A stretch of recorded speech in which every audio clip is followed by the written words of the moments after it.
Nice day, and today let's talk about do you really need a winch for overlanding? Some people say no, and some people say yes.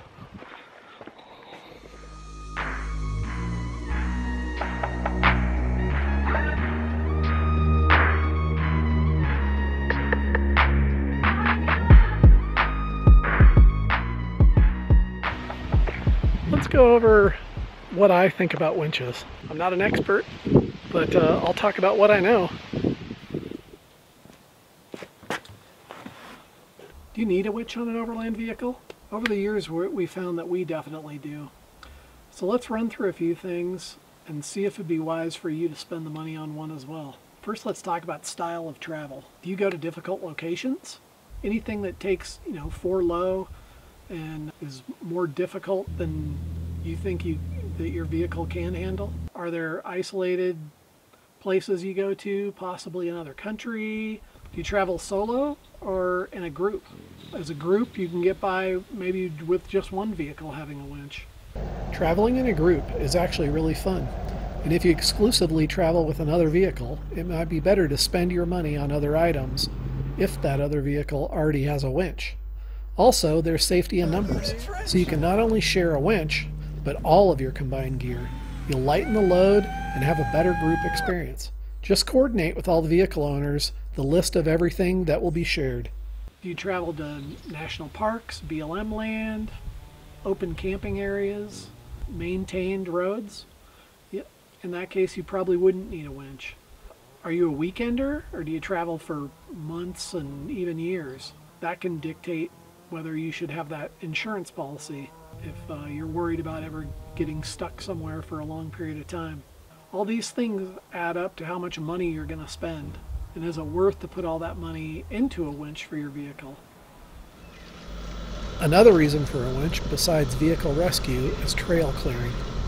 Trees like to fall, boulders love to roll onto roads, and a winch can definitely help out in those circumstances. In Australia, we spent all day on a trail, only to be stopped by a very large fallen tree on a downhill section that we could not go around or over. Luckily, with an axe and our winch, we cleared it in a couple hours. As a side note, the trees down under are made out of real hardwood, not like a simple pine tree in North America.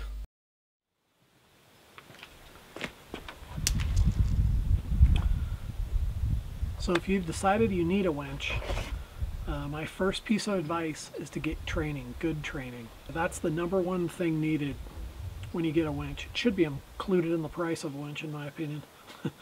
Don't forget to add that into the price, because sometimes it can cost a little bit of money, but it's well worth it. I've seen too many accidents happen with recoveries and the use of winches, so get good training. It'll be well worth it, and it's fun.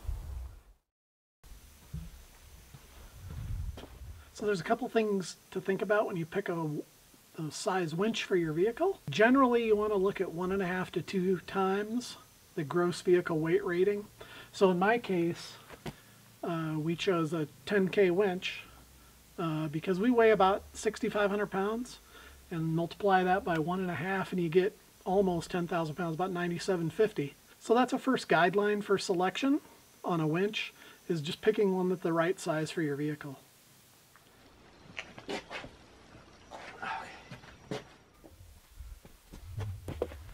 So another decision is, do you choose wire or do you have synthetic rope? We actually have synthetic rope. I used to use wire.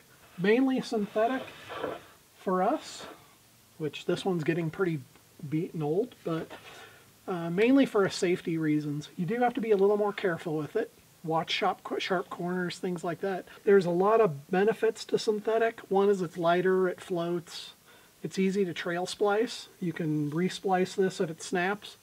When they do snap, a lot of people think they'll just drop to the ground, which is one of the reasons that makes them safer.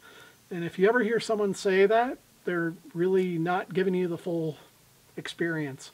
When one of these snaps, they really do have a lot of recoil. Not enough to kill you, like a cable does, or one of these shackles flying through the air, but they can really do some damage on you if they hit you. So take all the safety precautions. Again, get a training course. But we prefer synthetic mainly for the safety reasons.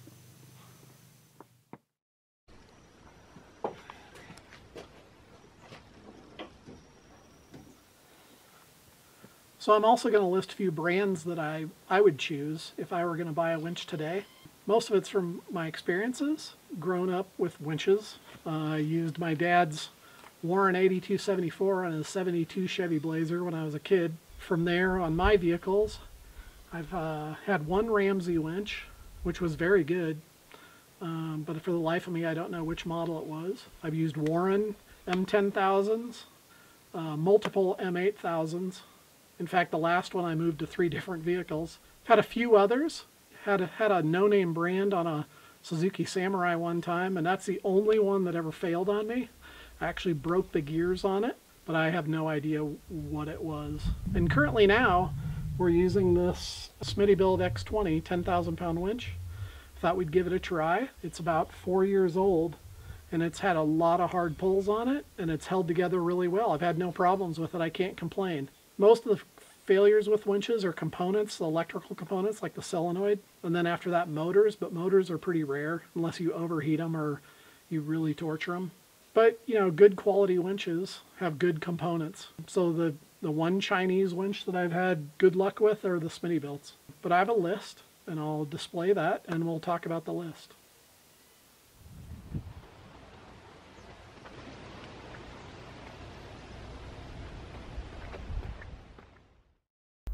All the winches in this list are ones that I personally would buy today for my vehicle, but this list is not all inclusive.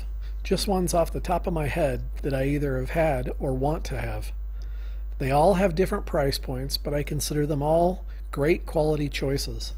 I would say it's okay to get a cheaper winch if you're a light user and stay relatively local to where you call home. If you're a heavy user, want a lifetime product, or travel solo and far from home, especially in foreign locations, spend the money and buy the best one you can afford.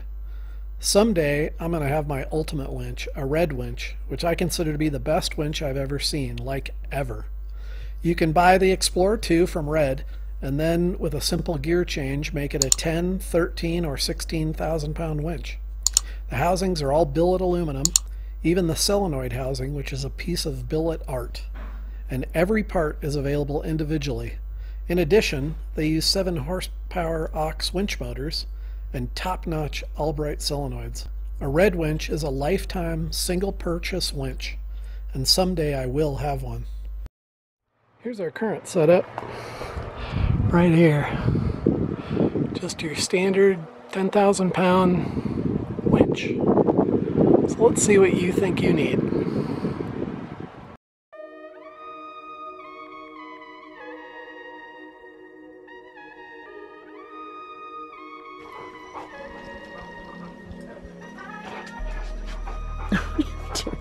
Don't punch my crotch.